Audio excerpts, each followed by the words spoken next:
Look, let me guess. You didn't wake up one day and decide to ruin your finances. You just wanted a reliable car, something safe, something decent, something that didn't feel embarrassing to drive. And somehow, without ever consciously choosing financial stress, you ended up with a car payment that quietly eats your paycheck every single month. $600, $700, sometimes even $900 a month. And the scary part is that it feels completely normal. You tell yourself that everyone has a car payment. You see coworkers driving similar cars. You hear people say that this is just how things are now. But deep down, something feels off. You make decent money, yet it never really feels like enough. And if you've ever wondered why that is, this video is probably going to make you uncomfortable. My name is Alex, and I spend way too much time thinking about why normal financial decisions keep people stuck. If you're someone who earns decent money but still feels broke, or you constantly wonder where your paycheck actually goes every month, make sure to hit the subscribe button and give this video a thumbs up if it helps you. Because today we're talking about car payments, not cars, but the payments themselves, and why this one normal decision is quietly damaging more financial futures than almost anything else. Here's the thing, most people think the problem is buying a car that's too expensive, but that's not actually the issue. The real problem is that modern car financing has completely changed how people think about money. Dealers don't really sell cars anymore, they sell monthly payments. And once your brain accepts that framing, you're already losing. Years ago, the average car loan was much shorter. Today, loans lasting 6 years, 7 years, and sometimes even longer are treated as normal.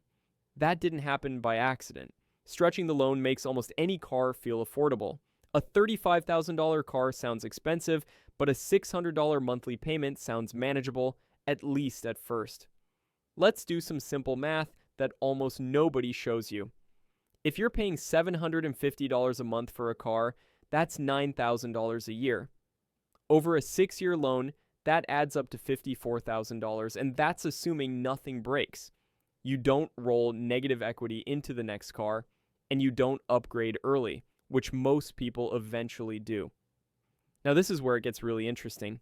If instead of that payment, you drove a cheaper car and invested $750 a month, earning a very reasonable long-term return, over a few decades, that decision alone could be worth close to $1 million. One car decision can quietly separate two completely different financial futures. At this point, you might be thinking that this sounds unrealistic. You might be thinking that you need a reliable car and that driving something cheap forever just isn't practical. And that's fair. This isn't about driving unsafe junk. It's about understanding the gap between what you actually need and what the financing system convinces you is normal. A reliable used car and a heavily financed new car both get you to work, but financially, they live in completely different worlds. Here's what most people don't realize. Car payments don't just take money, they take mental space. When a large portion of your income is already spoken for, you become more cautious, more stressed, and less willing to take opportunities. You delay investing. You avoid career risks. You stay exactly where you are, not because you want to, but because you have to. That payment is always in the back of your mind. Dealerships understand this psychology extremely well. That's why they almost never focus on the total price of the car. Instead, they ask what monthly payment feels comfortable. That question sounds helpful, but it's a trap. By adjusting the loan length and interest rate, almost any price can be made to feel acceptable in the moment, even if it costs you far more in the long run. There's also the depreciation problem. Cars lose value quickly. While the payment stays the same every month, the value of what you're paying for keeps shrinking. You're committing premium dollars to something that is actively worth less over time, and that mismatch is one of the most damaging financial habits people accept without questioning. This tends to hit middle-income earners the hardest. High earners can absorb the mistake, and lower earners often can't qualify, but middle-income households qualify just enough to say yes. That's how you can do everything right on paper and still feel like you're falling behind. Let me give you a simple example. 2 people earn the same income. One takes on a large car payment, and the other buys a modest car and keeps their cash flow flexible. 10 years later, one wonders why saving always feels impossible, while the other has options. Same income, different defaults, completely different outcomes. Once you remove the car payment, something strange happens. Your income suddenly feels larger, even though nothing about your job changed. You notice opportunities more easily, you feel less pressure, you regain flexibility. That's not luck, that's cash flow. So here's what you can do starting today. First, calculate the true total cost of your car, not just the monthly payment.